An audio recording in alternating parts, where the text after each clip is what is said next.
మలేషియాలో భారతీయ సంతతి ప్రజలను ఉద్దేశించి ప్రధాని నరేంద్ర మోదీ మాట్లాడుతున్నారు. దాదాపు 20,000 మంది ఈ కార్యక్రమంలో పాల్గొంటున్నారు.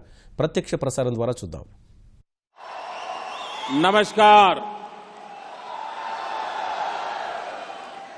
I am delighted to visit Malaysia and to be with you here in this huge arena.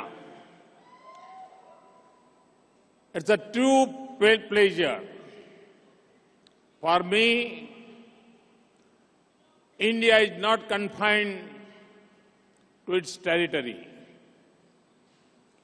India also exists in every Indian. In every part of the world, India is in you.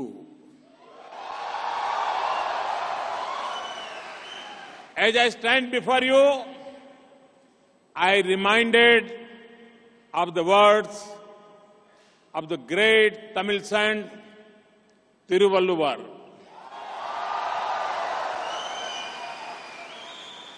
Friendship is not just a smile on the face. It is what is felt deep within a smiling heart.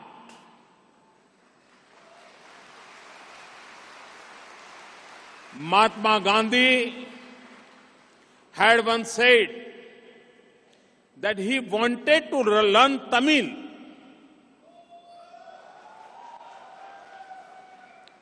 to study Thiruvalluvar's Thirukaral. And in its original form, as there was no one who had given such treasures of wisdom as he had. The saint's words on friendship capture the feeling that get each time I come to Malaysia. It does not matter whether I came here without office or I come now as a Prime Minister of India. I've felt the same embrace of friendship and welcome. The love and friendship of the Malay Indians has always had a special place in my heart.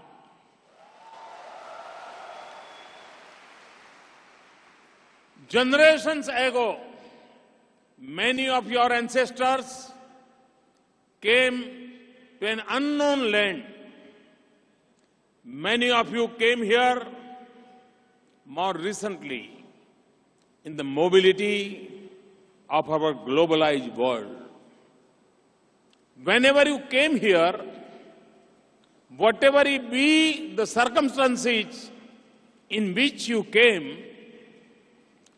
time or distance had not reduced your love for India.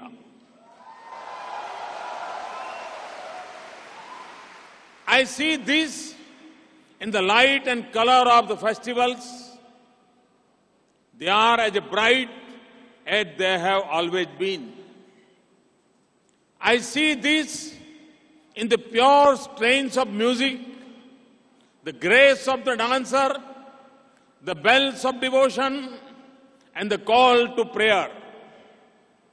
And Malayalam Indians are the largest contingent to the annual Pravasi Bharatiya Divas in India. And many Indians make vibrant Gujarat Summit more vibrant. India and Malaysia were once under the same colonial power. We both became free within a decade of each other. And independent India owes a debt of gratitude to Malay Indians. The glory of India's freedom struggle was written in part by the struggles and sacrifice of Malay Indians. Thousands of your forefathers came forward to join Netaji Subhash Chandra Bose and the Indian Nation Army.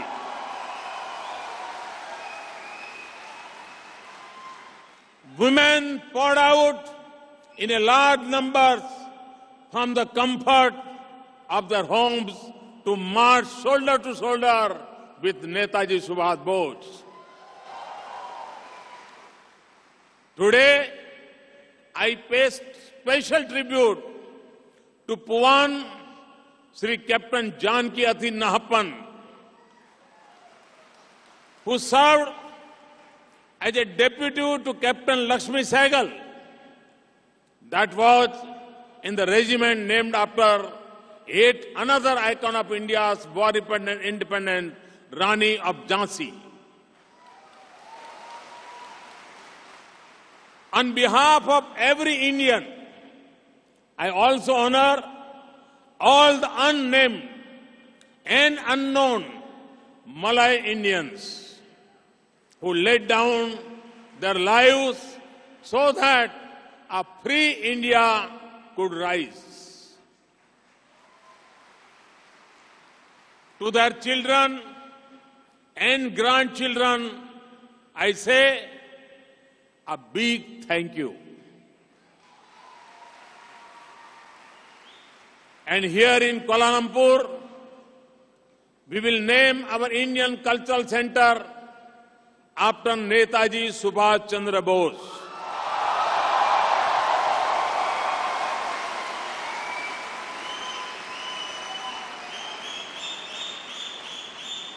"70 years ago, a tragic and deadly world war came to an end. I also pay homage to the countless Indian soldiers who lost their lives in the battlefield of Malaysia. A majority of those who laid down their lives were Sikhs. Their blood is permanently mixed with the soil of Malaysia. It was a war that mattered for both our countries, and their blood in the Malaysian soil now forms a bond between our two countries that can never be erased. And the valor and duty they stood for is alive in the spirit of the Punjab Regiment, the Sikh Regiment, the Jat Regiment, and the Dogra Regiment in India. We are prepared to work with the government of Malaysia to build a war memorial to our fallen soldiers at the site of Battle of Kampar in Perak.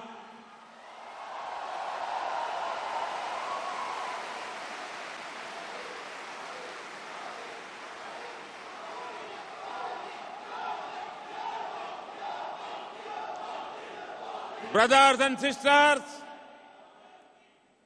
while Malay Indians were responding with courage and passion to the call of Netaji, they were also inspired by the life and mission of Mahatma Gandhi. To the Indian community in Sungai Petani, I salute you for the Gandhi Memorial Hall that you built within a few years of its martyrdom.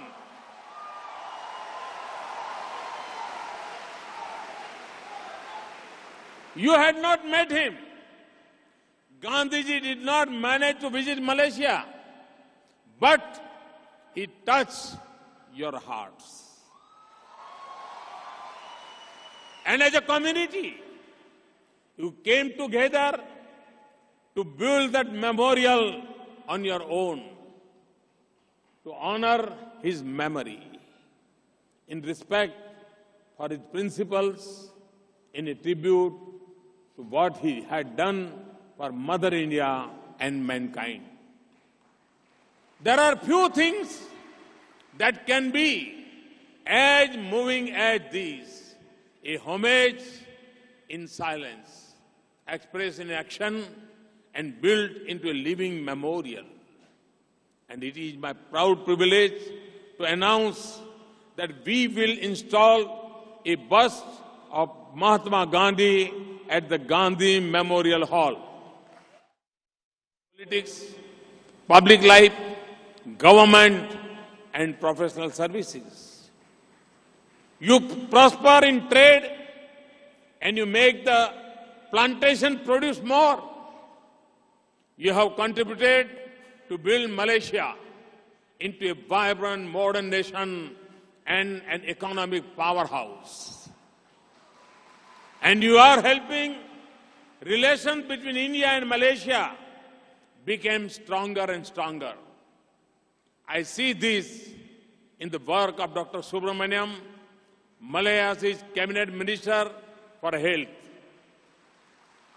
It is right that a Malay Indian holds this post, since Malay Indians love to become doctors.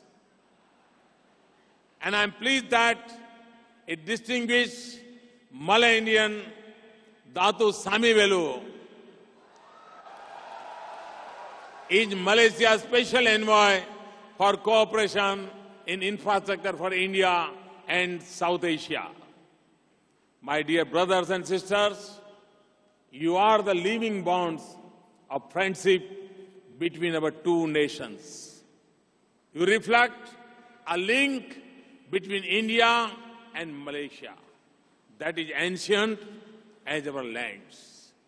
From the coast of Coromandel and Kaling, the ocean carried trade, commerce, and culture to Malay Peninsula. If there is a trade, Gujarat cannot be far behind.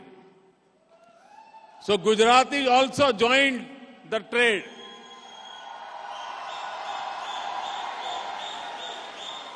In the rains of the Bujang Valley, in the state of Kedah, we see the glory of the great Pallav and Chola dynasties in Tamil Nadu. And the spice route that connected us brought the same flavors to our food. Our ties are seen in the footprints of the monks who spread the message of peace from the land of Buddha to the Southeast Asia. This is the richness of our heritage. This is the ancient foundation of our modern links. Today, I had the honor of visiting the Ramakrishna Mission and unveiling the statue of Swami Vivekananda. This is not only a deeply spiritual moment for me personally, it also recalls the great journey he undertook more than a century ago through this region to America. There he drew upon India's ancient wisdom to make a passionate call for unity in the world. He spoke for Asian spirit that is needed today when we dream of an Asian century. And at the time of a great challenges in the world, this statue on the soil of Malaysia is a reminder to the world of the values we so deeply need to repair the fault lines that are tearing our science societies apart. And tomorrow, Prime Minister Najib and I will jointly inaugurate the Toran Gate at Little India in Brickfields. This is a gift from India, and it looks like the gate at the famous Sanchi Stup in India. that was built more than 2,000 years ago. It is one of the most venerated Buddhist sites in the world. So any visitor coming to Little India will be reminded of the message of peace between people, harmony between man and nature, and the relationship between the people of our two great countries. Above all, the statue and the gate will be a tribute to Malaysia's diversity and harmony. My dear brothers and sisters, Malaysia's achievements are enormous. Just 6 decades after Malaysia gained independence, this nation of 30 million people has much to be proud of. In harmony across diversity, blending tradition with modernity, innovation and hard work, and pursuit of peace in the region. Friends, India, the land of your heritage, has remarkable achievements since independence. This was a nation made weaker by colonialism, torn by partition, and its birth as an independent country. It is a land of unparalleled diversity and vast social and political challenges. There were questions whether the infant nation will even reach its teen years. There were some who did not want it to. Today, India is not just united, but draws strength from its diversity. There are many countries where the high hopes of democracy at birth have faded along the way. India is a proud democratic nation of 1.25 billion people. We have a chance to exercise their franchise. It is a young country with 800 million youth under the age of 35 years. It is a nation where every citizen belongs, where everyone has equal rights that the Constitution guarantees, the courts protect, and the government defends. We have many achievements to our credit. We are a leading producer of food grain, fruits, vegetables, and milk. Our scientists are harnessing a power of space to improve the quality of life of our people. We have mastered the boundless power of the atom for energy and medicine. We are developing vaccines and drugs that puts healthcare within the reach of the poorest. We produce the best information technology specialists in the world.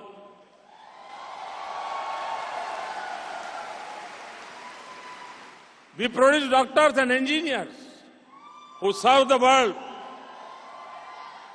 And we are making products that are finding their way into the global market. Our external relations advances peace in the world. The Indian Armed Forces contribute to region's security and stability. They assist all in humanitarian disasters without asking their nationality. And our forces participate in peacekeeping missions around the world. We have generations of our leaders to thank for bringing us this far.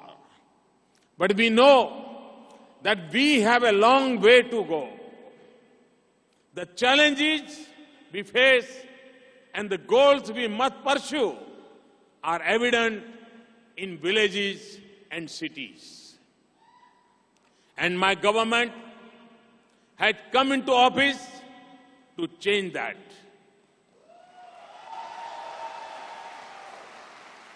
We are eradicating poverty by giving our people the fruits of modern economy, such as universal access to banks and insurance, not just tie them down in endless programs.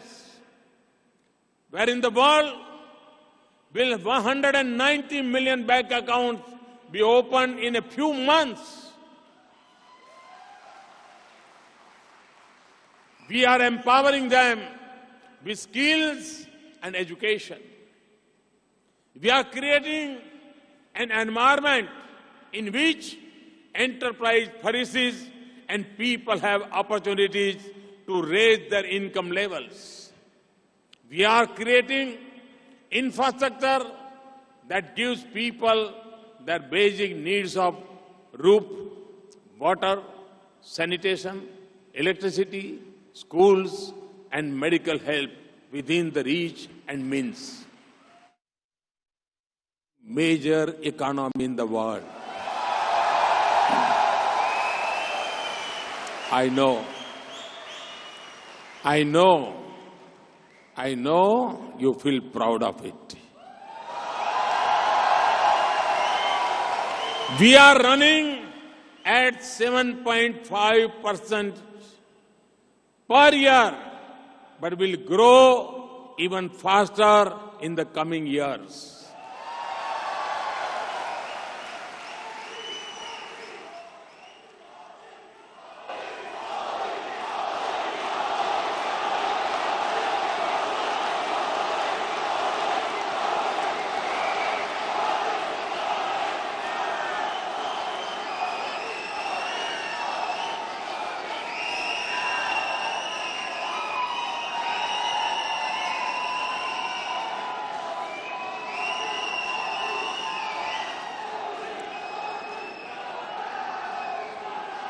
Every major global institution has placed its bets on India growing strongly. This is at a time when the rest of the world, including parts of this region, is experiencing a slowdown. There is a change in the cities. There is a momentum in the villages. And there is a confidence in our citizens, especially our youth. And there is change in the way government is working. We are making government transparent and accountable. We are eliminating corruption at all levels. We are making governance driven by policies and systems, not by discretion of individuals.